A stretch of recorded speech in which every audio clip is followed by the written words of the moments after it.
Welcome to Central News for Wednesday, 5th of June. I'm Amy Forrest.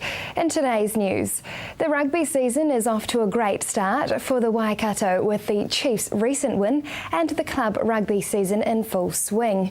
Hamilton Marist smashed Te Ao Mutu Sports with a win of 41-10 in the weekend. Kent Curry, emerging players manager for the Waikato Rugby Union, says there is plenty to watch out for this season. In the next 6 weeks, two very important Ranfurly Shield defences. The first one against Horowhenua on the 17th of July and the second one on the 30th of July against East Coast in Ruatoria. Before that though, there's plenty of good Premier Club rugby to be watched around in all the local fields around the Waikato. High nitrate levels can cause algae blooms in our water systems, but a Waikato academic's new research may help to make algae a thing of the past. University of Waikato Earth and Ocean Sciences Professor Lewis Schipper has started his career as a PhD student studying denitrifying microbes in riparian wetlands, is embarking on research into creating systems utilising those microbes to return excess nitrogen to the atmosphere as gas. He says when nitrogen is in excess, its movements through the landscape leads to multiple unwanted environmental effects. Completing the nitrogen cycle to return excess nitrogen to the atmosphere requires us to learn how to work with soil microorganisms. What I'm trying to do is find ways to decrease the input of nitrogen into nitrogen-sensitive environments to avoid pollution. And that will hopefully allow us to continue to grow more food that we need without damaging the environment. More than 8,400 people in the Waikato will go without food, technology or speaking this coming weekend as part of World Vision's 40-hour famine. This year's famine will raise money for children living in extreme poverty in Papua New Guinea. Papua New Guinea has one of the highest maternal and infant mortality rates in the world. 1 in 15 babies die during childbirth. Furthermore, 43% of children have had their physical or mental growth stunted due to malnourishment. The United Nations Human Development Index, which measures well-being, ranks PNG at 157 out of 187 countries. New Zealand ranks 6. Now for our region's weather. Hamilton, your Thursday will see southerlies dying out to a fine day, a high of 15 and a low of 4. And Tauranga, much the same for you, a high of 16 and a low of 8. Just ahead, Habitat for Humanity and their recent trip to Bangladesh.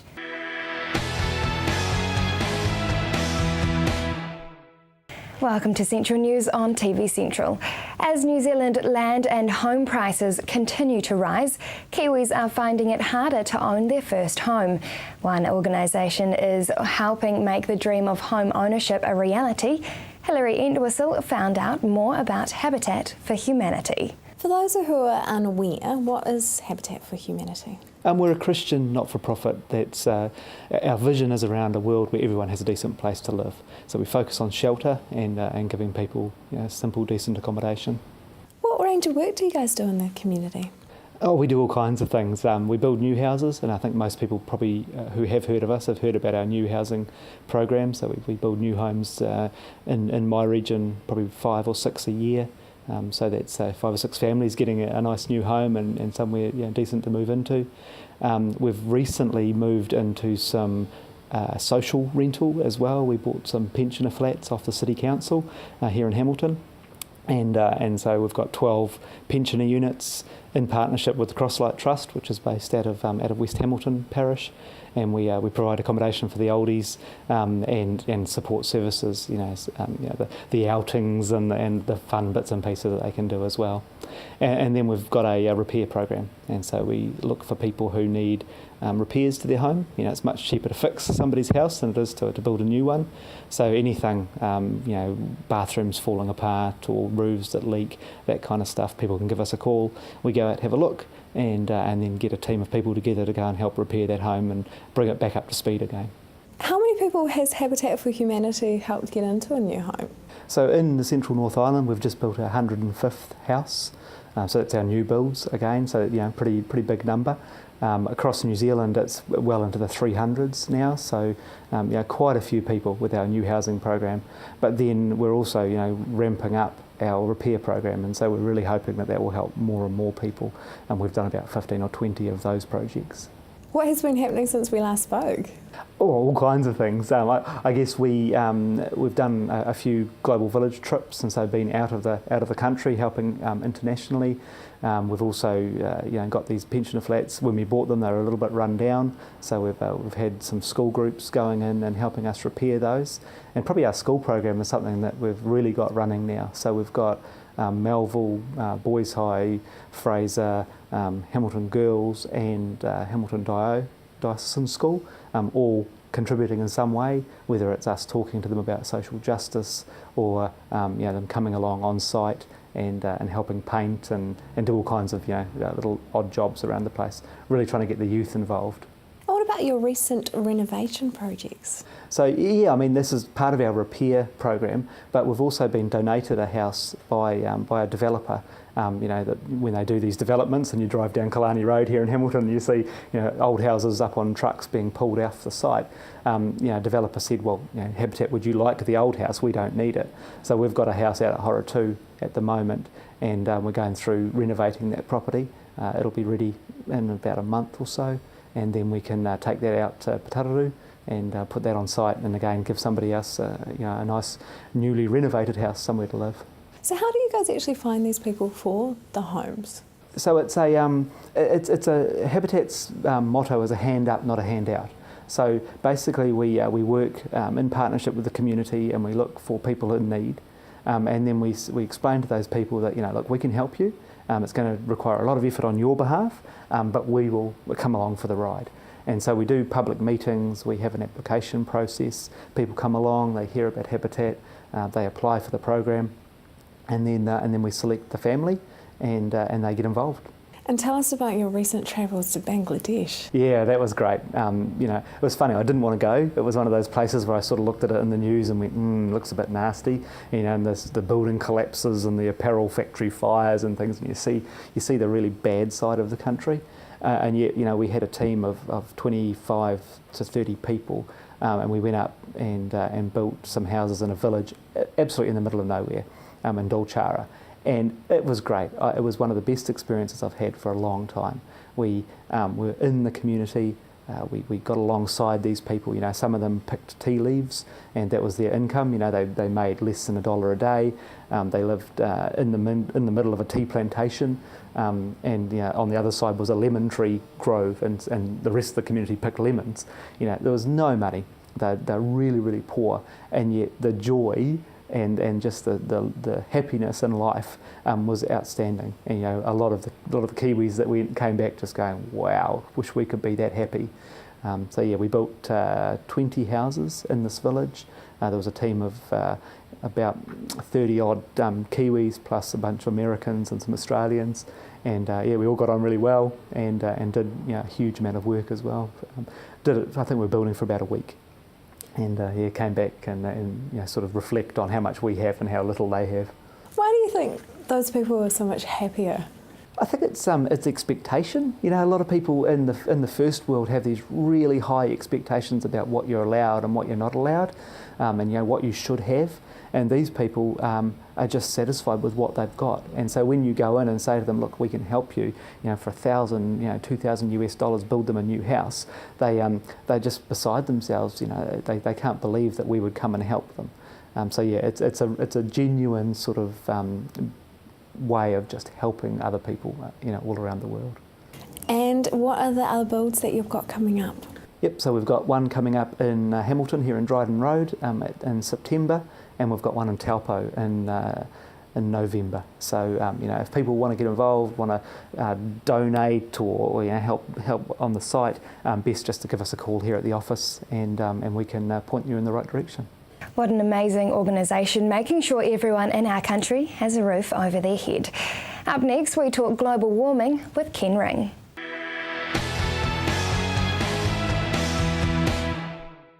Welcome back. The winter has certainly set in across the country, so we caught up with Ken Ring to discuss 2013's winter and global warming.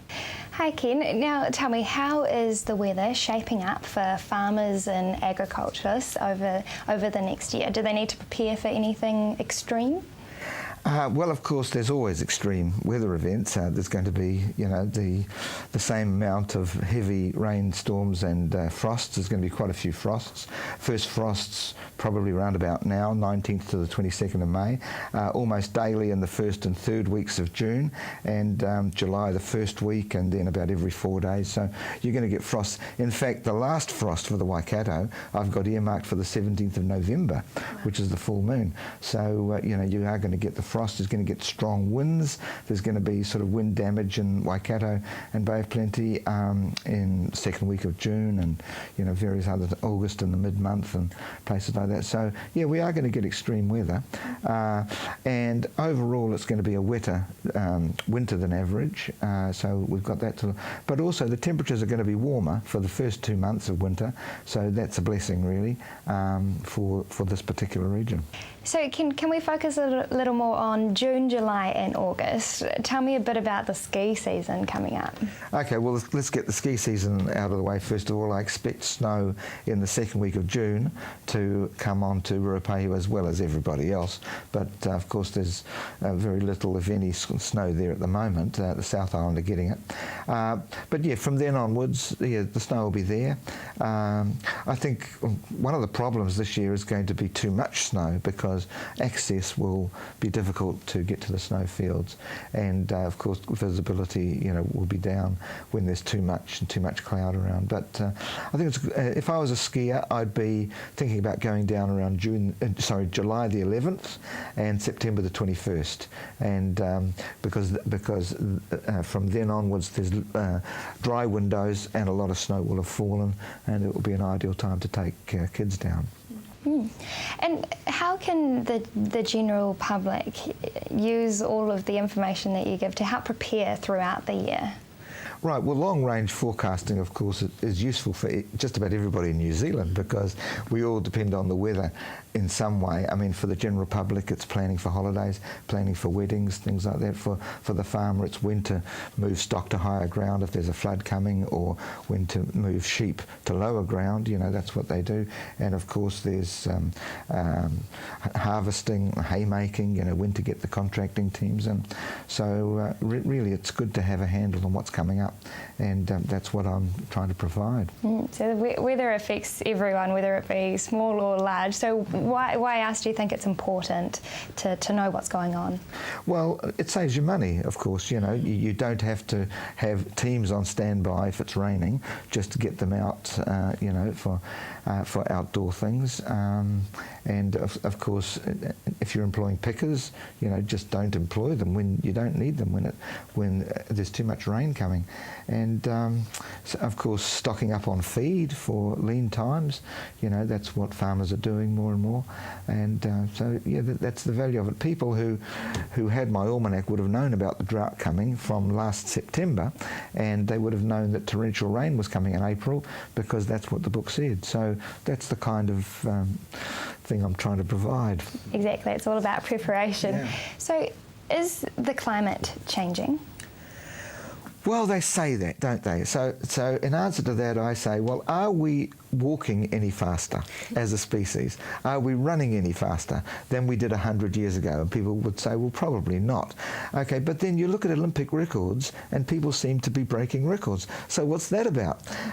Well, what it's about is that the process of measuring records is changing all the time, and people's diets are different, and their clothing when they're running, and there's a concentrated effort to try and break records because it creates media stories. Well, the climate is the same. Okay, the climate hasn't changed for the last 100 years, 200 years, except for the cycles within the seasons and the cycles of the moon. But they appear to be breaking records, and that's because they have finer and finer instruments. They put the instruments in warmer locations. The cities are getting hotter.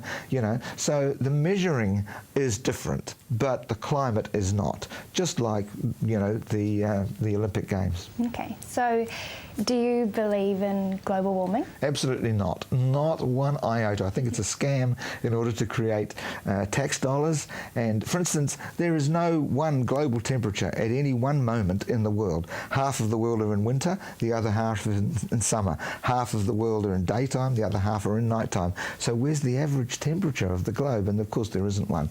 And talking about global warming, it's like talking about global happiness. You know, you just can't measure it at all. Yeah, now tell me, how else can viewers find out more information about your weather predictions? Yep, my website, www.predictweather.com. There's lots of articles, lots of free stuff there. People can become a free subscriber and get the magazine, the online magazine. I have up-to-date stuff for farmers, and it's all free. And I do sell products like forecasts from my website for people who want a customised thing for their location. So, yep, www.predictweather.com. And if you've got any particular questions, email me on ken@predictweather.com. Up next, animal welfare.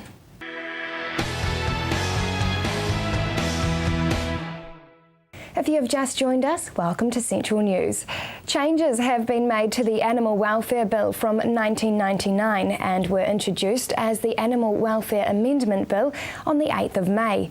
Hilary Entwistle spoke with Tauranga SPCA to find out about the new changes and how Tauranga compares to other regions when it comes to animal abuse. So how does the Tauranga region compare regionally with animal abuse cases?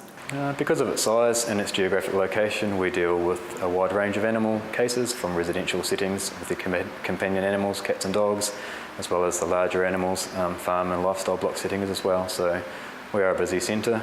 We attend generally 1 to 2 complaints will come in during each day that we need to at least visit and general follow-up visits and investigate. So what is the most common case of animal abuse in Tauranga? As I say, a wide range of animals in Tauranga, but I guess the most common, if you were to put it down to, would be concerns over people's dogs chained down the back corner of the yard, that sort of thing. Concerns around lack of shelter, food, water, that would be the most common call that we attend. What classes animal abuse? As animal welfare inspectors, we police or regulate or administer at least the Animal Welfare Act, and that deals as well as intentional cruelty to animals, like acts that would cause pain or distress. There's also positive obligations on the owners or people in charge of animals to provide food, shelter, water and vet treatment when necessary. And there's also concerns around testing and research on animals as well as live animal exports, that sort of thing. But generally animal welfare inspectors are the basics: food, shelter, water, and if something's done something cruel to an animal. What is the highest punishment that can be given when a conviction's made? The highest offence in the Animal Welfare Act is willful ill treatment of an animal, and that carries a term of either imprisonment of up to 5 years or a fine of up to $100,000 or in accordance. We've never seen a fine of that degree handed down, but we have, which is promising, seen in the latest few months more penalties handed down, including home detention or imprisonment, whereas previously these were just never really heard of for animal welfare offences. So there is a shift to show that the public's attitude to animal cruelty is changing, and it's been reflected in the judiciary. The Animal Welfare Amendment Act was introduced on May the 8th. What were some of the big changes that were made there? It's still a bill in its working form at the moment, but there's certainly in excess of 60 changes or additions that have been proposed. Generally it's to provide clarity around areas that have provided either ambiguity or confusion in the past around the Act or how it should be interpreted, as well as introducing more enforcement tools for inspectors to use for lower to medium offending. At this stage we have a limited capacity to be able to intervene when the situation's bad and unacceptable, not to the extent that we should be seizing animals and taking them to court to prosecute. So although it's not set in concrete at the moment, it does look like there'll be a move towards a regulatory framework providing clarity around what's acceptable and what's not, and maybe an infringement regime or compliance regime around those instances where things are certainly not good enough and need to be changed in order us to have more tools. And what are the 16 codes of welfare? Basically, codes of welfare have been developed for some time now, since the Act came into accordance in '99, and they've added to, usually one will come out every 6 months or so, recently anyway, and they provide guidelines as well as minimum standards of care around the expectations of certain types of animals. So there's one for layer hens, for meat hens, for goats, sheep, alpacas, that sort of thing. Basically, they provide education as well as just what the standards are required to be met. So it's a tool for us as inspectors as well as animal owners to clearly set out what is required and best practice as well as minimum care for animals. So what is the one about painful husbandry procedures all about? That one came out, I think it's 2005, and that relates to animal husbandry procedures that are inherently painful but also accepted as routine or necessary in terms of farming practices. That can include dehorning of cattle, castration or tail docking, and all those things can have a genuine welfare benefit in the bigger picture, but it does set out those guidelines of exactly how those procedures need to be carried out, and that's pretty much what they're designed for. So who is able to enforce these laws? Currently, animal welfare inspectors that are employed by the SPCA, we're an approved organisation, as well as investigators for the Ministry of Primary Industries, formerly MAF, now MPI, as well as every constable is also inherently an inspector under the Act as well. So generally SPCA, MAF or MPI and police. What is New Zealand's reputation internationally when it comes to animal abuse? Yeah, of course it's on a continuum, but generally we're well regarded with our animal welfare legislation and care of animals. Our industry thrives on that as well, so we need to do our best to protect our image against in other countries. Obviously there's people that are doing things far worse than us, but I think there's also room that we could grow to lift our standards in terms of other developed countries as well. There is a strong correlation between animal abuse and violent crime. Do you think that needs to be acknowledged more? I think people are generally accepting that to be the case now, and it is being recognised. Certainly the homes that we go into are similar to that of what I went into as a social worker, and I think there's definitely a correlation there, and that's been heightened with our memorandum of understanding between us and a women's refuge as well as a memorandum between us and Child, Youth and Family. So we do work together in a way, not so much sharing information, but in terms of procedures around how to notify each organisation of a potential concern. And how can we keep our pets safe this winter? Yep, with the oncoming of winter is of course colder temperatures, so shelter I guess and warmth would be the main priority. Those people with older animals out there that are senior, that are really starting to struggle, they're going to find a little bit more harder in winter, so now's a good time to get them off to the vet for a check-up to see how they're going. Levels of arthritis, they'll find it harder to get up in the morning, and medication can help alleviate some of that concern as well. To report animal abuse, call the Tauranga SPCA on 07 578 0245. That is the news for today. We really want you to be involved, so like us on Facebook and let us know your views. If you have any news, including your own video or photos, go to our website and hit upload. Thanks for joining us. I will be back tomorrow with more guests from in and around the region. I'm Amy Forrest. Have a lovely evening.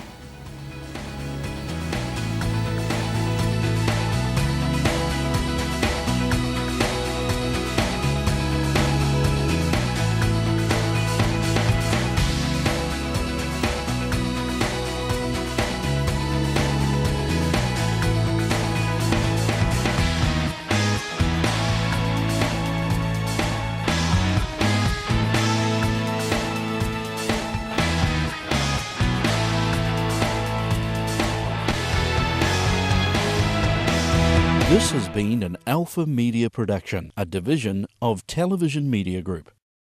Supporting local content so you can see more of New Zealand on air.